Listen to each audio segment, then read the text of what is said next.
And his piece is up today at USA Today, and Real Clear Politics chose it. It is very depressing, to be honest, what the Democrats, what the left is trying to do with people suffering, is to get all of their other ideas, including changing the way we engage in elections, including the way boards of directors are chosen at companies, including the carbon footprint of airlines. All of this is in there.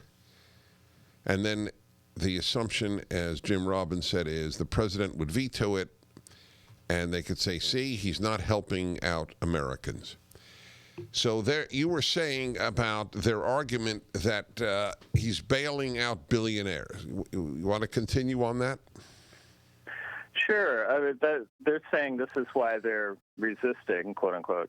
But point one, that doesn't justify them throwing in all these, benefits for their core constituencies. I mean, regardless of whether their argument is right or not.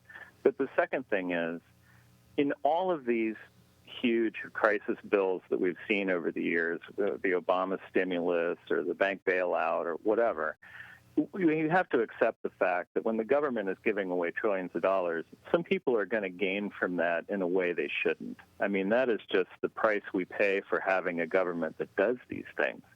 So I'm not for it. And, I mean, the president's not for it either. He came out very strongly against stock buybacks, for example.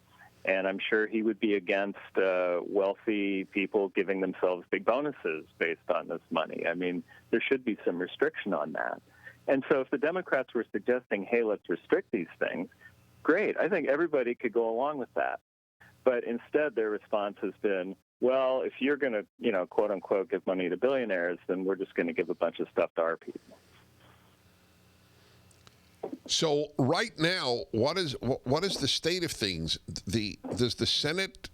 So let's say the House passes this bill, then what happens? Well, at some point, the House and Senate have to reconcile. They have to come up with a bill that they're going to send up to the president. And, I mean, the House could move forward on its piece of garbage, and the Senate could move forward on whatever it's doing, although that process was shut down by this.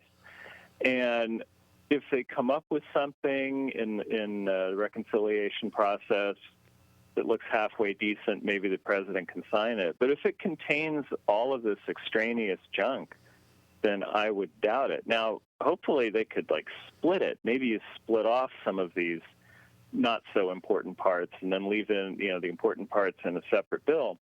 That would be useful because that would really be a test of the other thing to see if it actually has legs, which it doesn't, and allow the president to move us forward. But I really think the bottom line of this is that President Trump can call for people to come together and not fall for these tricks.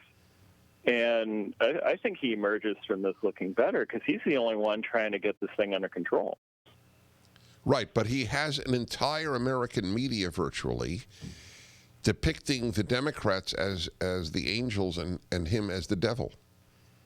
Oh, yeah, the New York Times had to change some headlines again because they correctly reported that it was Democrats in the Senate who had blocked everything and then had a headline reflecting that. And then they had to change it to the partisan divide is what stopping things. Because, I suppose the progressive readers of the Times called the editors and said, how dare you, report tell the truth accurately. That's very important that they had to change their headline. I know I saw that headline and I thought it's almost like, and obviously I'm not comparing it as equals, but it would be just to show how the absurdity is a partisan divide after Pearl Harbor. There was a partisan divide in War X or War Y. I mean, normally one party is responsible for a war. And that's what the New York Times reported originally. So I don't like asking prognoses, but I will nevertheless. I believe the Democrats are prepared to see ruin because they are the heirs of Lenin's view that to make omelets you have to break eggs. So I do believe that Nancy Pelosi would be okay with vast numbers of Americans out of work if she can't get her left-wing agenda through. Am I too harsh? No, I don't think you're too harsh. I think they're willing to let this whole thing burn. They're willing to let people lose their jobs, let companies go out of business, and let people die, rather than bend a little bit. Yeah. So there may be no bill. Well, there's going to be something. I mean, at the end of the day, there has to be. And I seriously doubt it would include many of these crazy well, the Republicans should make clear it would be as if they passed a bill in the Senate, because that's where they have the majority. Well, they can't get 60 votes, but it would be as if the Republicans' bill included no funding for abortions. Right. How would the press react to that? Oh, it'd be, how dare the Republicans exploit this crisis exactly for their, narrow radical agenda. It's really okay.